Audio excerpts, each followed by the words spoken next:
My legacy started when I was really young. And to give you an idea, I did not know what I was doing, and I was honestly a little bit uncomfortable at times because people would be drawn to me in ways that I didn't understand.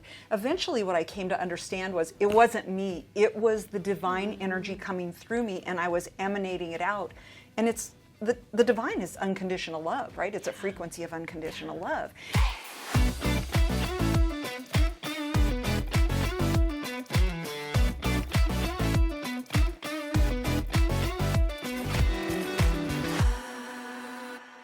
If you're ever feeling like you're doing all the right things, meditating, journaling, affirming, but you still feel stuck in old patterns, there may be something bigger blocking you. The answers you're seeking may not be more doing, but surrendering to the wisdom that's already within you.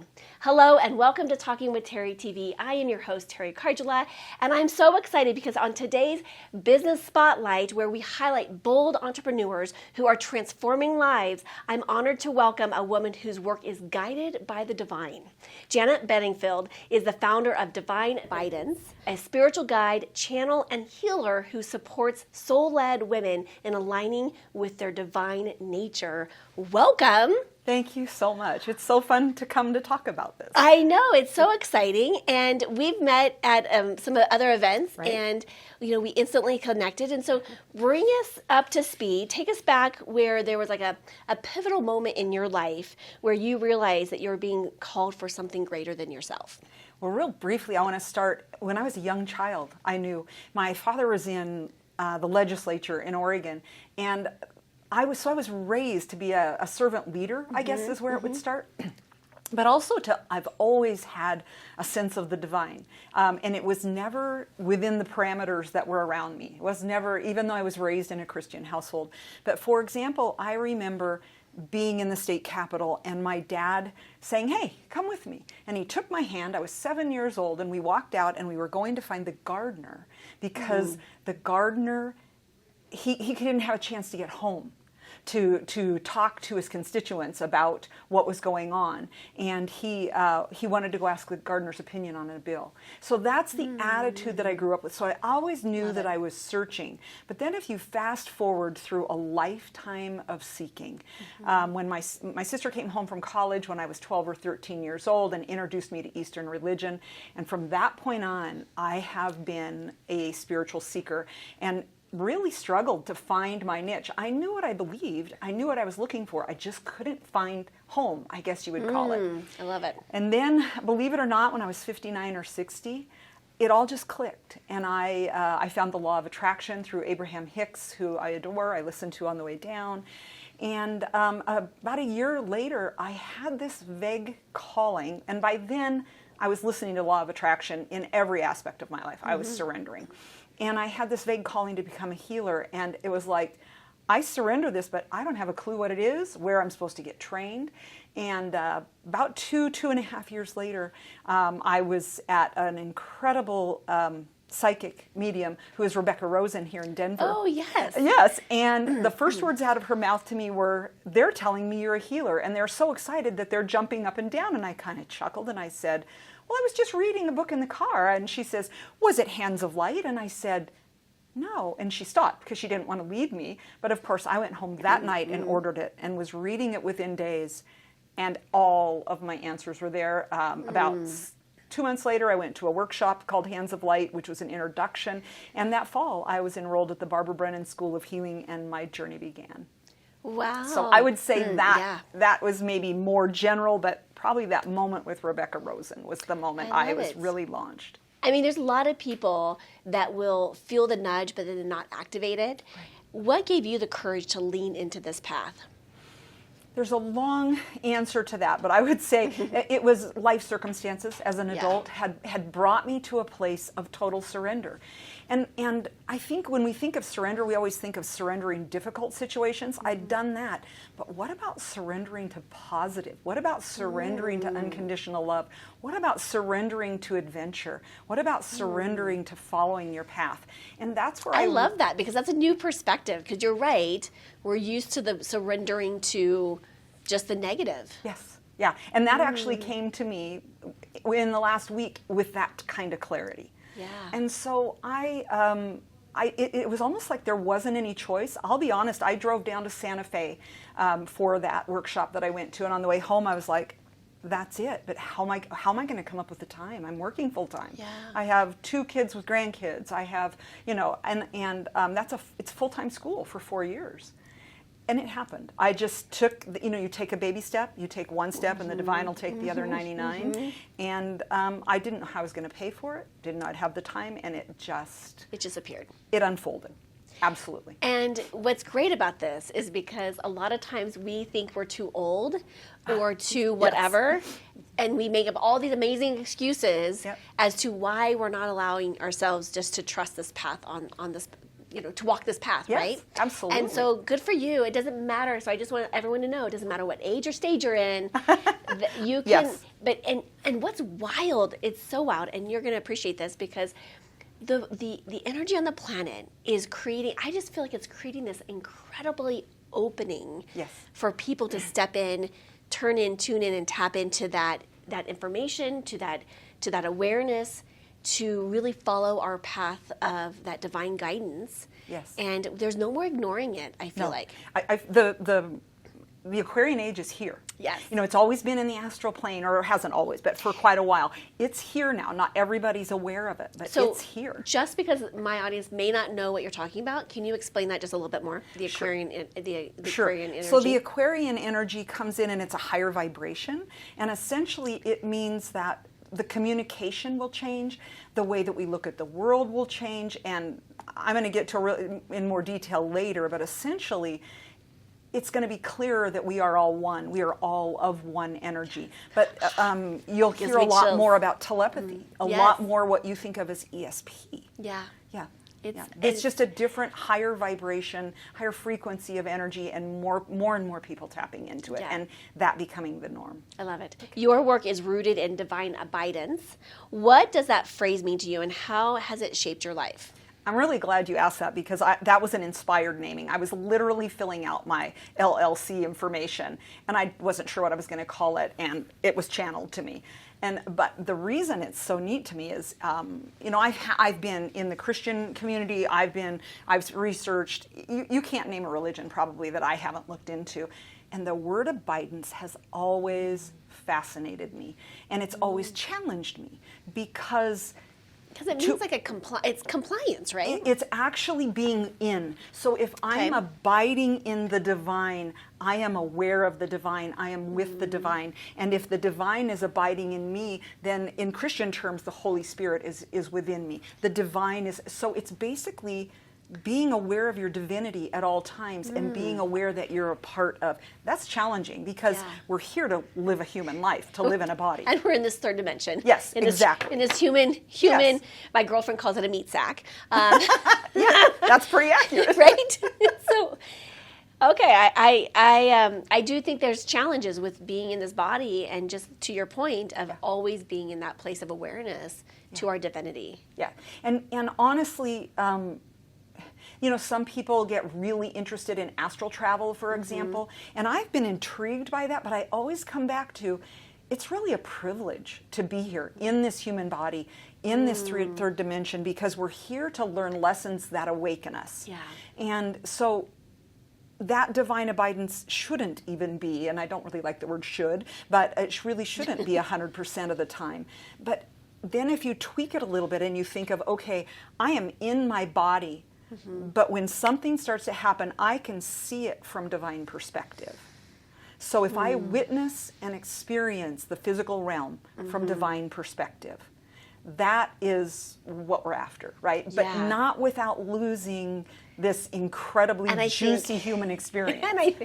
And I think that is like the challenge Absolutely. As humans is to be in those two worlds or be aware of those two worlds. And that takes practice. Yes. I feel like I've been challenged a lot in the last couple years by stepping into that awareness and really practicing it. Yes. And there's so many opportunities where we have to practice. Just yesterday I was on the call and I was like, okay, it kind of threw me off, and I was like, okay, I went back, I stopped, I went outside, I got back into I call it my little oasis out here, and I had to get back grounded back in because it threw me off for a second. Absolutely. But it's like this practice that we get to play with. So what was the world like before Divine Abidance came along, and who were you then? I think I was called the girl next door a lot. I was called Pollyanna a lot. I've always been just a really happy soul. I was the fourth of four kids. I think I was my mom's sunshine kind of a thing, Okay, I when love things it. were dark. But then if you go through, I've had a lot of success in my life. I've had several different careers, but I've also had a whole lot of challenges in my adult life. And none of them expected. Like, I'm kind of glad that I didn't know what was coming. Right? Right. I lost, for example, let's go to 2004. In 2004, I'm just going to be really transparent. I went through a divorce because my husband was my ex-husband was a non-functioning alcoholic. My boys left on the same day for 4 years in the Marine Corps. Not negative, positive, but stressful. I was promoted 2 times in that period. I lost 3 friends to cancer. It was one of those, I had all top 10 stressors within 18 months. Yeah. We buried one of my son's best friends from cancer. He was 18 and fought against that. But so I don't want people to think that my life has been easy.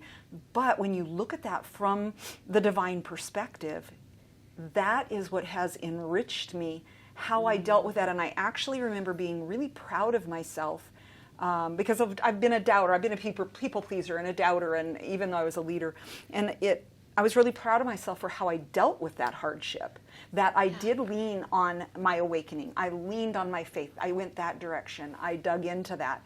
And so it's been a long, slow process, but all of those challenges bring with them experience that allow me to understand and empathize with and have compassion for my clients. Yeah, I agree. Like anything that I've ever been, anytime I've been faced with adversity, I mean, in the moment, it doesn't necessarily feel so great. But wow, when you start to, move through that and then you get perspective, it can be a game changer. And that's the divine perspective, Yeah. right? When you back up Yeah. and look at the forest for the trees. Yeah. It's profound. And I do think that those lessons that we learn, I do think that they help us evolve as humans, but they also help the people that we are here to guide and support and impact on our path. Right. And so it becomes pretty magical when we get there. Because like when I went through my dark night of the soul, holy buckets galore. Yeah. That was, and I'm like, clearly I made it through. Yeah. Clearly I'm meant for something more. Right. Because those were the darkest days of my entire life. I remember having that conversation with God and saying, I know you're here, I know I'm fine, but in case you didn't notice, my knees are buckling. Yeah. Like, I've been in the fetal position more than I'd like to admit. Thank you. And then that's the healing of it, is coming to realize the value of that and seeing it from that other perspective. And another thing that I want to make sure I mention is, when you grow enough to come to the point where you look at it and go, maybe you have road rage, and you're like, oh, geez, I never do that. Or maybe you have to take a deep breath after a phone call. But you look at that and you say, look at me in my role as a human, and have compassion instead of judgment for yourself. Because we all come in, I believe, we choose our families, we choose our circumstances, we choose the wounds that we're going to receive. One child in a family won't get those wounds, they'll get different wounds, but those were my wounds. So it's so important that we get to that place of watching ourselves almost like a movie in a way. We back up and we have self-compassion, that we understand that we're in a role, and it's a hard role. It's not easy. Yeah. But that doesn't mean that we can't see it from divine perspective. Make some adjustments and move a different way. Beautiful. Okay, with that note, we're going to take a quick break and we'll be right back. Friends don't let friends shop for health insurance alone, especially online with a bottle of wine. Skip the spammy calls, endless emails, confusing options. We've got you covered, literally. I'm Deb Salmons with Imagine Choice Customized Health Solutions. No more guesswork. We shop for best plans for you with lower rates the healthier you are. We personalize your plans with confidential information, and it's hassle-free. Let us take the stress off your plate so you can focus on what matters most. Imagine Choice Health Insurance with a human touch. Welcome back. We are with Janet Bedingfield, and we are just talking about all this juicy, divine yumminess here. So what would you say is some of the unconscious patterns and energies that most people are blind to that are holding them back? Well, that's a pretty complicated question in that the psychology of it And you comes have in. 35 seconds to answer it. Oh, thanks. Just kidding. So in my training, there are 5 characterologies, and we all have all of them, but we have them in different amounts. And so the blocks that we create are based on that. And as children, as I talked about, we all come into certain wounds. We run our energy in a way that actually forms our body, our physical body. So I can talk about a few body types and you'll get it. Think of a man who is built just all muscle, built like a block. He holds his energy up. Think of the woman or the man who are very tall and slender. The woman is small busted and narrow hipped. Can you see that? That's another characterology. So we are running our energy in ways according to our wounds. I wonder how I don't want you to unpack it on online, okay? Really? Like just we'll save that, okay? We'll save that. But this is really fascinating to me. Afterwards we're going to do this. We'll do a cutout of this. Okay. But continue. So Okay. those wounds essentially are brilliant. And the characterologies, it's kind of a twist because you'd think that's who we are. It's really who we're not, because it's the compensation that we came up with as brilliant little people and how to survive in a world that we had existential fear about, right? Yeah, yeah. But what it does is those are our woundings. That's my job, is to help my clients become aware of that. Yeah. It's really hard. I will speak from experience. It's really hard to be aware of your own woundings. Not all of them, but some of them. Right, the unconscious patterns, yeah. Right. But So the we all unconscious have patterns varying are the ones that patterns. run the show. Right. Our business, our lives, Yes. our families, our And what's holding you back? They are those blocks in our energy field. And there are 4 dimensions. There's our physical dimension. There's what we think of as our energy dimension, which is our auras, our aura and our chakras. And then there's a level of intention, which is a hara line. That's a whole nother level where there can be blocks. And then there's the core star, which is our level of divinity, which can be clouded. It's not as impacted.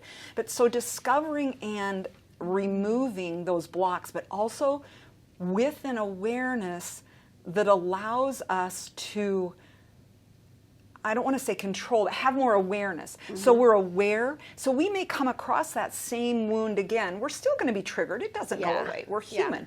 But when we hit something, we don't fall as hard, we don't fall as deep, and we come right back up. Because as soon as it happens, you recognize that thought pattern. You recognize that self-talk. And you back up from it and you see it from divine perspective. And there I am again in my role as a human being. And that's the healing. And I do love it. I love energy work. I've tried and played with, and I create my own. I lead and do my own clearing stuff as well. How do you work with a client in kind of clearing or healing the body? Yes. The soul, the spirit. Absolutely. And all of it in between. Absolutely. Well, so at the beginning, when someone comes in, I do a very thorough intake. It's medical history, it's trauma history, it's everything. And then, but a typical session is, it starts with, and I'm dual trained, well, I'm more than that, but primarily I do what's called theta healing. And theta healing is about helping you dig down by asking you questions to find the real cause. And I'll give you a really stark example that I think people would be easily generalized to business. I was working with a woman who couldn't sell her farm. It was 120 acres, had a home on it. Literally nobody was coming to look at it. She did it the right time of year. It was clean. When we started asking, where would you think that would go? Well, it went to community. She had had a childhood without any community. Her father died at 6. Her mother became an alcoholic. She was raised by her sister, who was pretty abusive to her. She had health issues that made her kind of shunned at school. She barely had a community where she was, is how she felt. And of all things, what she was afraid of was moving to this new community to be nearer her adult children. And her fear was that she would not be able to build a like-minded community there. So that's how we start, and it may be a medical issue. It could be anything you come in with, but that's just a really clear example. And then once we've found what we call the bottom belief for what we're working on that day, then I have them lie down, and I actually bring their energy up. Well, and I've usually, the first time I've done a meditation, and I forgot to say that I've also with permission, gone into their space, and I've done a reading of them. And it's called medical intuition, but really I can tell, like, you think your value is productivity. You have osteoporosis. You have a block here. It's all variety of things. But then while they're lying down, I start at the feet and I do a general clearing of their energy field. And I choose from several different ways to go about that. I might do it from the 4th level with love, because that person needs love. And I have this unusual thing that I've never heard anybody else talk about. And it's like a vortex. If you know what a wormhole looks like, it's a vortex on this end, and it gets lower, and then it's a bigger vortex. And it goes from my heart chakra to my client's heart chakra. And that's all I can tell you. It's like mainlining divine love, because the divine love comes into me through my crown chakra and through my feet, and is always processed through the heart. Then it comes out my hands and eyes, but mine also comes directly heart to heart, which is really cool. Love it. And then I clear, charge, balance all of the chakras as I work up the body from the feet. And what that does is allow them to metabolize universal or God energy. And that can only happen if the chakras are open and spinning in a clockwise direction. And so, and the right colors coming in. So I work on that. I check all the levels. There's 7 levels of the aura. And I check that. And as I'm doing that, I'm watching, are there energy blocks? Are there clouds of emotions? Are there mucus held from, it's like astral mucus. Don't worry, it's not gross mucus. I'm just kidding. It's on the 4th level. That needs to be removed. And I'm checking all the organs, and then I balance the body from the head. By the time I get to the head, I'm balancing front to back, which is emotion and will. I'm side to side, which is the yin and the yang. And I move on from there to what else are we working on? I'll give you an example. Last week I was working on a young man who had all kinds of thought forms. So I love Joe Dispenza's analogy that thoughts are electric. It's actually truth more than analogy. And emotions, our feelings, are magnetic. So when you have repeated thoughts and feelings, they actually manifest. It starts as coagulated energy out in your field. But then as you think them and feel them more, they become more and more dense, and they manifest in your body. Well, his weren't in his body. They were energetic, but they were right down in his left quadrant. And we still have a few more to get, but we got one out that was huge, and he just broke into sobbing. So that might be one thing that I would do, is because I saw that and I knew that that was a huge issue for him, I removed that, and the next session I removed 3 more. I think there are about 6 more left. But that comes from childhood abuse, and both sexual and physical, from people in a position of trust, and it allowed him to release in a way that he said it was equivalent to his ayahuasca experience. Wow. Yeah. So I may restructure a chakra. I may restructure an organ. It can go on and on. It depends on what the need is. But, wow. Yeah. Okay, we could obviously be staying here and Yes. speaking all day with you. Yeah. We may have to have you come back and do a part 2, okay? So what legacy are you building through Divine Abidance, and what do you want people to remember most about the work that you've done? I love that question, because that's my why. Because I was called, because I'm following my guidance. Literally, I have 7 healing guides. I have 5 other guides, and I do what I'm inspired to do. My legacy started when I was really young, and to give you an idea, I did not know what I was doing, and I was honestly a little bit uncomfortable at times, because people would be drawn to me in ways that I didn't understand. Eventually what I came to understand was it wasn't me, it was the divine energy coming through me, and I was emanating it out. And it's the divine is unconditional love, right? It's a frequency of unconditional love.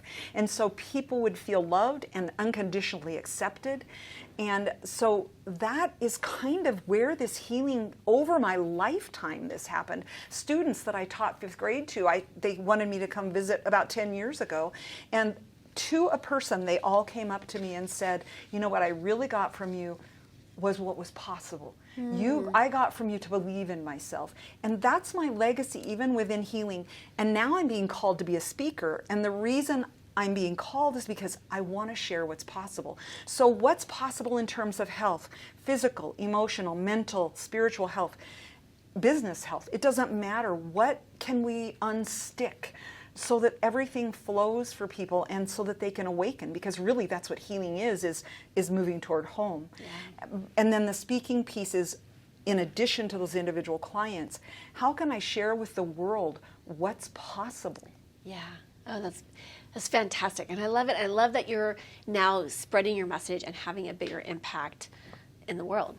Because as together, yes. we get to raise the collective yes. consciousness. We yes. get to bring this energy back into... And that's our incarnational purpose. Yes. And it's such a gift to know that yes. that's what it is, that that's what we're doing. Yes. And how do you not be passionate about that? And I will tell everyone that, when you know that inner knowing and you're like, okay, I know that I'm supposed to be doing something bigger and greater, and yeah. just trusting that and listening to that. And, obviously let's have them reach out and connect with you. So where's the best way that they can reach you? Sure. The best way to reach me is my website, which is Divine, D-I-V-I-N-E, Abidance, ABIDANCE.com. So divineabidance.com. And you can find me on Instagram, which is divine_abidance. Perfect. I love it. If this has resonated with you, please leave a comment, share with a friend who is ready to wake up to their true self. Janet, thank you for being here. And as always, be bold, be brave, be fearless, be the magic of you. And we'll see you on the next episode. Massive love. Thank you for joining me today. Don't forget to like and subscribe. Make sure you hit that notification bell to find out about my upcoming shows. Thank you for tuning in today, and I'll see you next time.